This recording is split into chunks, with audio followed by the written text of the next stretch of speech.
నువ్వు ఈ అబ్బాయిని నిజంగానే ఇష్టపడి ఉంటే ధైర్యంగా చెప్పు. ఇక్కడ ఎవ్వరు ఎన్నన్నా ఎంత తప్పు పట్టినా నేను నీ పక్కన నిలబడతాను.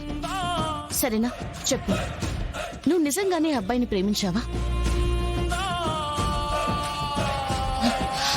చెప్పు శ్రీవల్లి. ఇతనెవరు నాకు తెలీదు వదినా. మొన్న ముగ్గేస్తున్నప్పుడే ఇతన్ని ఫస్ట్ టైం చూశాను.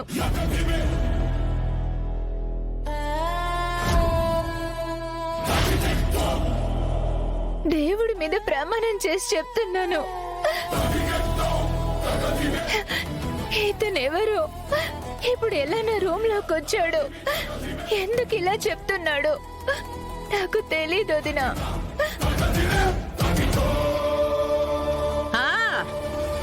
నిజం బయట పడ్డా కూడా అబద్ధం చెప్తా ఉండవా? నిన్ను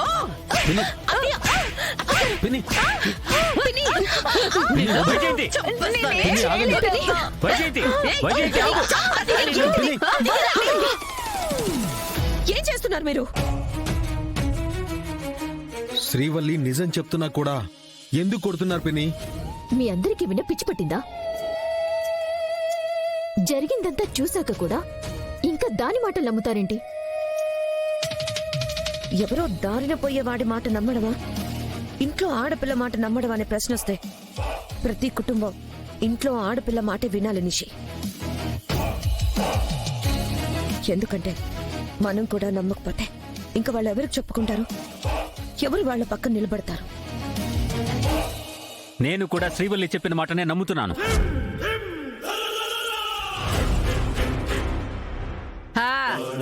దీనికి నిజంగా ఏమి తెలియకుంటే వీడు లోపలికి ఎలా వచ్చుండాడు?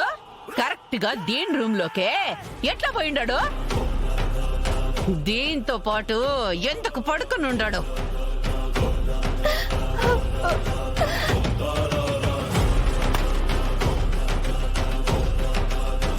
చెప్పండి వదినా, చెప్పండి మావయ్య.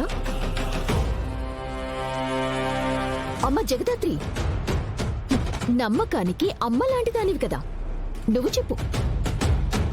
శ్రీవల్లికి తెలియకుండానే వాడు ఇదంతా ఎలా చేశాడు? మాట్లాడవేం చెప్పు. పద్ధతిగా పెరిగిన ఆడపిల్లలు ఇట్టా చేస్తారా కౌశికి? రేపు పెళ్లి కాకుండానే ఈ తల్లు అయితే పోయేది ఎవరు పరువు? అత్తయ్య గారు ప్లీజ్.